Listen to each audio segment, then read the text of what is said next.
নিজেকে সামলাতে না পেরে আরণ্যককে বুকে জড়িয়ে নিজের মনের কথাটা জানিয়েই দিল রোশনাই যে সে রাজীবকে নয় সার্জিকে ভীষণ ভালোবাসে। যে কথা শুনে তো চমকে গেল আরণ্যক। হ্যাঁ বন্ধুরা, রোশনাইয়ের আগামীতে আমরা এমনটাই দেখতে চলেছি।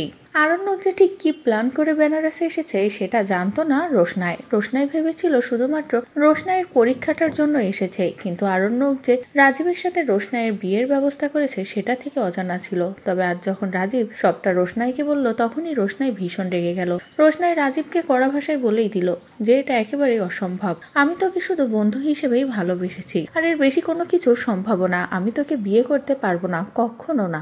এরপরে এই রোশনাই আরো কষ্ট পাই যে কেন আরণ্যক এমন কথা বলল রাজীবকে, কেন এত বড় একটা সিদ্ধান্ত নিল। আরণ্যক কেন বুঝতে চায় না যে সে রাজীবকে নয় আরণ্যককেই ভালোবাসে। এসব নানান কথা ভেবে তো রোশনাই কি করবে ভেবে পায় না। এদিকে আরণ্যক তো রোশনাইকে খুঁজে পাচ্ছে না। তার মধ্যে হঠাৎ করেই যখনই রোশনাইকে দেখে তখনই আরণ্যকও অস্থির হয়ে যায়। আর ঠিক সেই মুহূর্তেও রোশনাই নিজেকে সামলাতে না পেরে ছুটে এসে আরণ্যককে জড়িয়ে ধরে আর বলে, সার্জি, আমি রাজীবকে নয়, আমি আপনাকে ভালোবাসি, আর অন্য কাউকে ভালোবাসতে পারবো না, বিয়েও করতে পারবো না। যে কথা শুনে তো আরণ্যক চমকে যায়। এদিকে আড়াল থেকে তো রাজীব এই সবটা দেখে পুরো অবাক হয়ে যায়। তো বন্ধুরা, অবশেষে তো রোশনাই নিজের মনের কথাটা জানিয়েই দিল আরণ্যককে। এবার কি করবে আরণ্যক? আপনাদের ঠিক কি মনে হচ্ছে? তো অবশ্যই কমেন্ট করে জানিয়ে দিন। পরবর্তী আপডেট পেতে চ্যানেলটি সাবস্ক্রাইব করুন।